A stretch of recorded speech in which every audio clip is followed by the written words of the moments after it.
भूतप्रमुख आणि शाखा प्रमुखांच्या मेळाव्यासाठी खास करून उपस्थित असलेले आजच्या मेळाव्याचे अध्यक्ष, ज्यांच्या कर्तृत्वाने हा तालुका विकासाच्या टप्पा पार पुढे जाऊन या ठिकाणी सगळा भौतिक विकास या गावांचा होताना आपला दिसतो आहेत, ते आपले लाडके आमदार आदरणीय आप्पासाहेब. या मेळाव्याच्यासाठी उपस्थित आमचे मार्गदर्शक, आमचे ज्येष्ठ सहकारी, ज्यांच्यावर लोकसभेच्या निवडणुकीची पूर्ण जबाबदारी आहे, असे डॉक्टर राधेश्यामजी चौधरी, आमचे मित्र जिल्हा प्रमुख आदरणीय रावसाहेब, मंचावर उपस्थित असलेले सर्व ज्येष्ठ शिवसैनिक, माझ्या समोर उपस्थित असलेले सर्व शाखा प्रमुख, त्यानंतर बूथ प्रमुख आणि पत्रकार मित्र, या ठिकाणी सर्वप्रथम शिवसेनेच्या तमाम कार्यकर्त्यांचं आणि आदरणीय आप्पासाहेबांचं या ठिकाणी भारतीय जनता पक्षाच्या वतीने या ठिकाणी आभार मानतो की या निवडणुकीच्या टप्प्यामध्ये आपण आमच्यापेक्षा 2 पाऊल पुढे चालून ज्या ज्या गोष्टी स्वतःच्या निवडणुकीसाठी करायच्या आहेत त्याच सगळ्या गोष्टी श्रीमती स्मिताताई वाघ लोकसभेच्या उमेदवार त्यांच्यासाठी आप्पासाहेब करतायत. त्यासाठी आप्पासाहेबांचं आणि आपलं सर्वांचं या ठिकाणी आभार मानतो. डॉक्टर साहेबांनी आपल्याला या ठिकाणची कल्पना दिलेली आहे. शिवसेनेला मार्गदर्शन करणे किंवा तुम्हाला मार्गदर्शन करणे, बूथवरचं काय नियोजन करणे, या साऱ्या जर गोष्टी असतील तर ह्या सगळ्या गोष्टी तुम्हाला त्या ठिकाणी माहिती आहेत. आपण भारतीय जनता पक्षाचे स्वतंत्र बूथ देतोय, तुमचेही त्या ठिकाणचे बूथ आम्ही या ठिकाणी देणार आहेत. पण मित्र, नुसते बूथ देऊन स्वतंत्र बूथ मिळून हा काम या ठिकाणी होणार नाही. खरं तर ही लोकसभेची निवडणूक विरोधी पक्षांसाठी अस्तित्वाची निवडणूक या ठिकाणी आहेत आणि भारतीय जनता पक्षाला सुद्धा पार आता कस या ठिकाणी या निवडणुकीचा लागतोय.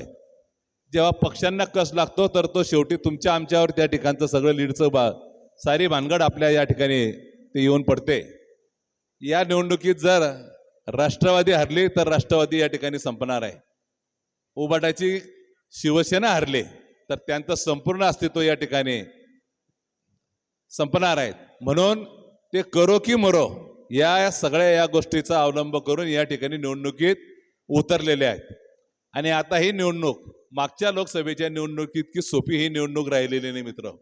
या निवडणुकीच्यासाठी आपल्याला ग्रामपंचायत लेवलवरचं जसं काम चालतं, जिल्हा परिषद पंचायत समितीला आपण जसं एक एक घर पिंजून काढतो त्याच पद्धतीचं नियोजन आपल्याला या ठिकाणी करायचं आहे. खरं तर हे दोघं तिघं मंडळी आपल्याला मार्गदर्शन या ठिकाणी करणार आहेत.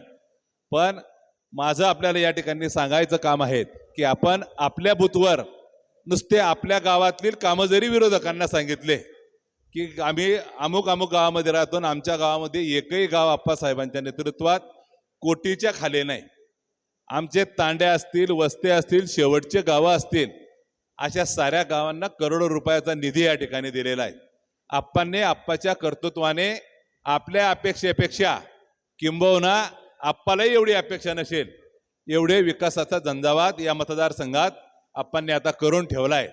आणि त्याच गोष्टीचं फक्त लोकांना स्मरण करणे, लोकांना गावात सांगणे आणि एक एक बूथ या ठिकाणी आपलं करून घेणे, हीच आग्रहाची विनंती करण्याच्यासाठी आम्ही शिवसेनेच्या मेळाव्यात दोघंही जण या ठिकाणी आलेलो आहोत.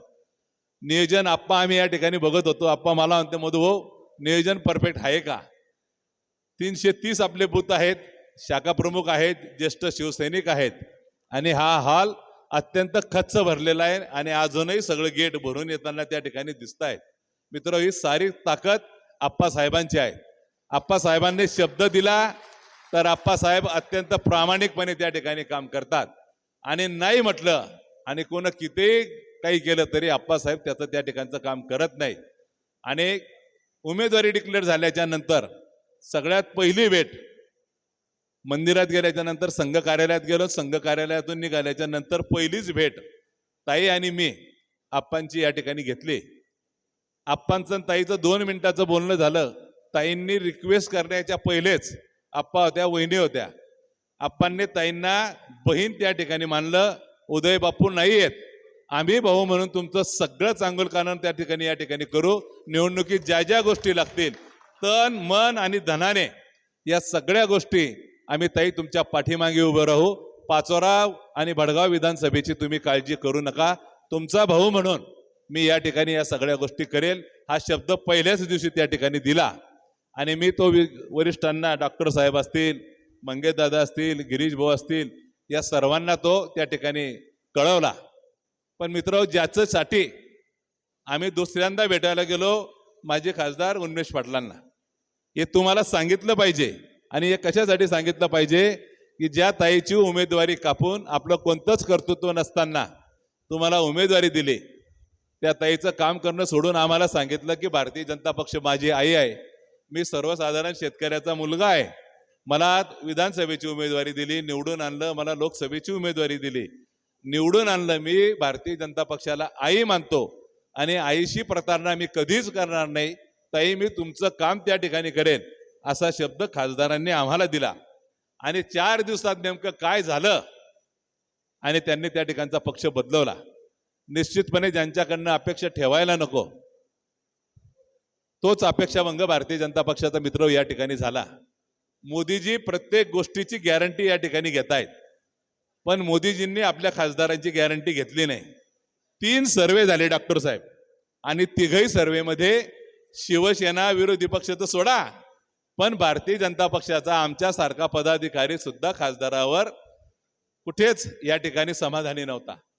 एकमुखानं साऱ्यांनी खासदारांना त्या ठिकाणी विरोध केला. सर्वेमध्ये सगळे रिपोर्ट त्या ठिकाणी निगेटिव्ह आले आणि मग लोकसभेत भाषण करतो, गोड गोड बोलतो, त्या ठिकाणचं काही पदक मिळवतो म्हणून उमेदवारी मिळत नाही. मोदीजींनी त्यांची गॅरंटी घेतली नाही म्हणून त्यांचं तिकीट या ठिकाणी कापलं. गिरीश भवनवर त्या ठिकाणी अनेक प्रकारचे आरोप करतायत, आता ते आरोप थांबलेले आहेत. आता खासदार चाळीसगावमध्येच त्या ठिकाणी थांबलेले, आता खासदार बाहेर निघत नाही, त्यांच्याही अस्तित्वाची त्या ठिकाणची लढाई सुरू आहे. पण माझी आपल्याला ही विनंती असेल की आपण ही निवडणूक इथे स्मिताताई नाही आहे, ही निवडणूक मोदीजींची आहे आणि त्याच्याही पुढे मी जाऊन सांगेल ही निवडणूक किशोर आप्पांच्या तुमच्या अस्तित्वाची मित्र ही निवडणूक आहे. आप्पाचं भवितव्य या ठिकाणी आता पणाला लागलेलं आहे. तुम्ही बघताय की आमदार एक गाव आणि एक घर सोडायला तयार नाही. रात्री 10-10 वाजेपर्यंत सकाळी 6-7 वाजता निघून या ठिकाणी संपूर्ण मतदारसंघ आपण या ठिकाणी पिंजून काढलेला आहे आणि हे वाढतं मताधिक्य, वाढता हा प्रभाव हा समोरच्यांना आता या ठिकाणी खटकतो आहेत. खूप चांगल्या पद्धतीने आपण या ठिकाणी मेळाव्यांचं नियोजन केलेलं आहे. आप्पा आपल्याला मार्गदर्शन या ठिकाणी करणार आहेत. पण उद्या या राज्याचे उपमुख्यमंत्री आदरणीय देवेंद्र फडणवीस साहेब यांची सभा या ठिकाणी आयोजित केलेली आहे आणि या सभेच्यासाठी आपल्याला वाजत गाजत मोठ्या संख्येने मित्र या ठिकाणी यायचं आहेत. सभा उन्हात आहे, याचं तुम्हाला जशी चिंता आहे त्याच्यापेक्षा दुप्पट चिंता आम्हाला सुद्धा या ठिकाणी आहेत. पण शेवटी आता ह्या निवडणुकीचा काळ आहे. ऊन वारा पाणी संध्याकाळ सकाळ कोणतीच वेळ न बघता जो टायमिंग आपल्याला आता वरतून प्रदेशाने दिलेला आहे त्या टायमिंगवरती ही सभा आपल्याला सक्सेस या ठिकाणी करायची आहे. विशेष करून मी बडगावकरांना या ठिकाणी विनंती करेन की आपल्याला लांबून यायचं आहे. सकाळी आपण जेवण करून उद्या 11 वाजता आपले वाहनं या ठिकाणी काढायचे आहेत. जोरात ढोल ताशे लावून आपण या ठिकाणी यावं, ही सभा सक्सेस करावी. कारण या सभेची जबाबदारी काल मुख्यमंत्री कार्यालयातनं उपमुख्यमंत्री कार्यालयातनं आदरणीय आप्पासाहेबांवरती ही जबाबदारी देण्यात आलेली आहे. सारं नियोजन आप्पासाहेब या ठिकाणी नियोजन करतायत. याचा अर्थ भारतीय जनता पक्ष नियोजन करत नाही का? तर नाही, भारतीय जनता पक्षही नियोजन त्या ठिकाणी करते आहेत. पण सत्तेतले आमदार म्हणून ही जबाबदारी आप्पांवरती या ठिकाणी आहेत. एवढंच या ठिकाणी सांगतो. एवढ्या मोठ्या संख्येनं आपण या ठिकाणी